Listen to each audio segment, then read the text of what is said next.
The Judge Returns ending explained.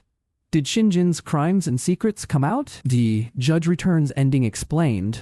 The series closes its final chapter with tension, reckoning, and an unsettling reminder that justice is never as simple as a courtroom verdict. Over 12 episodes, the drama charts Han Young's relentless pursuit of truth inside a system rotting from within. What begins as a calculated mission to dismantle corruption slowly becomes something far more personal.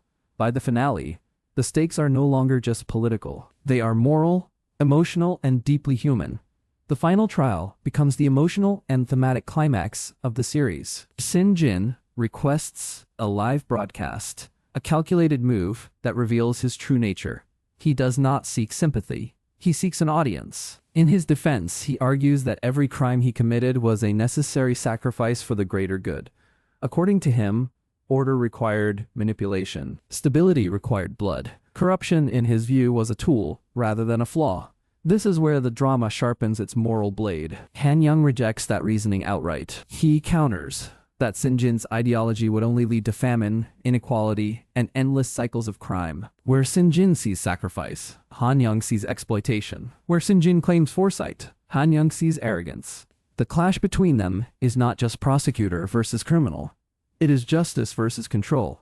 The court ultimately sentences Shin Jin to death. On the surface, justice is served. The mastermind is punished, the corrupt network dismantled, and the truth laid bare before the public. But the series refuses to end on triumphant celebration. In the aftermath, we see the ripple effects of the ordeal. Jin-ae opens up about her painful past and finds acceptance within Han Young's family. Si-hee steps away from her father's corporate expectations and begins studying law, choosing accountability over blind loyalty. Yan leaves her job to build something independent, signaling a break from compromised institutions. These quieter moments suggest healing and growth. However, the final scenes complicate any sense of complete closure. Han Young visits Shin Jin in prison, bringing dumplings from a familiar restaurant. The exchange is calm, almost disturbingly so. There is no rage left, only reflection. As Han Young walks away, he questions whether this victory truly balances his own past sins. The drama subtly reminds us that he too once operated within morally gray boundaries. Then comes the final twist. In the prison yard, Shin Jin receives a secret phone while a new figure rises to lead Sojae. The message is clear. Removing one man does not dismantle an entire system.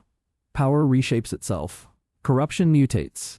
The cycle continues. The ending therefore suggests that justice is not a single event, but an ongoing struggle. Shin Jin may be condemned, but the ideology he represented still lingers in the shadows of ambition and greed. The Judge Returns concludes with a balance of satisfaction and realism. It gives viewers the catharsis of a villain facing consequences, yet it avoids the fantasy that evil disappears overnight. The series ultimately argues that justice requires constant vigilance. It is fragile, contested, and easily manipulated by those who believe they know better than the law. Han Young's journey ends not with celebration, but with contemplation. He has exposed corruption and upheld the law, but he understands that the fight is far from over. In choosing integrity over power, he redefines what it means to return as a judge, not as someone who controls the system, but as someone willing to challenge it.